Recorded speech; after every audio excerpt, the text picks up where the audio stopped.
श्री स्वामी समर्थ। पहा, आज मी बनवत आहे खरवस।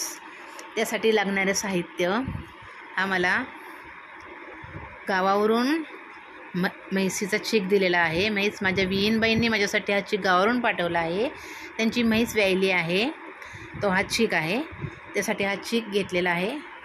हा चीक जितका आहे तितकंच आपल्याला हा 1 ग्लास चीक आहे, ते याच्यासाठी आपल्याला 3 ग्लास दूध घ्यायचं आहे। याच्यासाठी मी म्हशीचं दूध वापरलेलं आहे। त्याच्यासाठी हा गूळ घेतला आहे, ही वेलची आणि सुंठ पावडर घेतलेली आहे आणि थोडंसं मीठ। हे पहा, त्याच्यासाठी आता मी हा 1 ग्लास चीक ओतला आहे आणि आता या चिकाच्या 3 पट दूध घेते।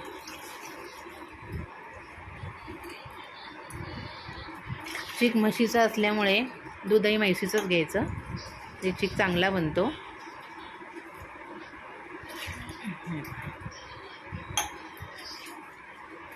हे दूध घेतलेलं आहे पहा 3 ग्लास।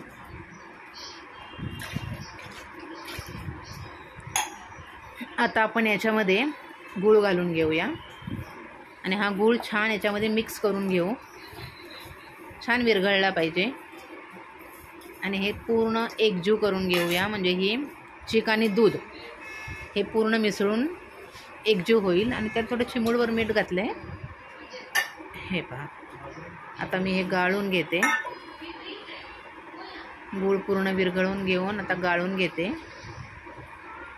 आता हा माझ्या कुकरमध्ये एक डबा बसत नाही आहे, म्हणून मी हे 2 डब्यांमध्ये केलेलं आहे।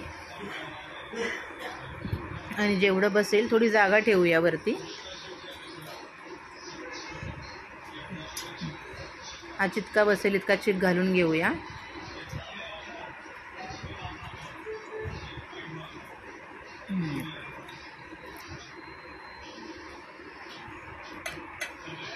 आता याचं छान झाकण लावून घेऊया।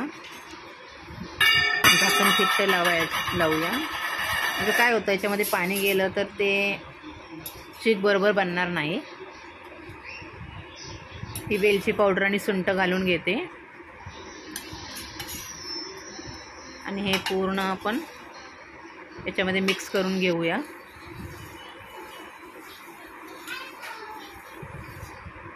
याची छान झाकणं लावून आता एक कुकरमध्ये मी छान सेट करून घेते। हे पहा, आता याला आपण कुकरमध्ये ठेवून घेऊया। झाकण फक्त फिट्ट लावा छान, ते पाणी जाणार नाही याची काळजी घेतली पाहिजे। कुकरमध्ये आतमध्ये पाणी घातलेलं आहे ना, त्यासाठी मी हा डब्यावर डबा ठेवते झाकण फिट्ट लावून। आणि कुकरच्या छान 10-1 शिट्ट्या, 10-12 शिट्ट्या तरी करून घेऊया। असं झाकण, वरचंही झाकण छान लावून घेऊया आणि आपण याला आता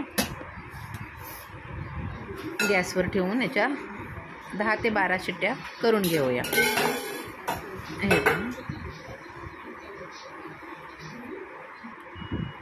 हा पहा, माझा चीक छान आता खरवस छान बनलेला आहे।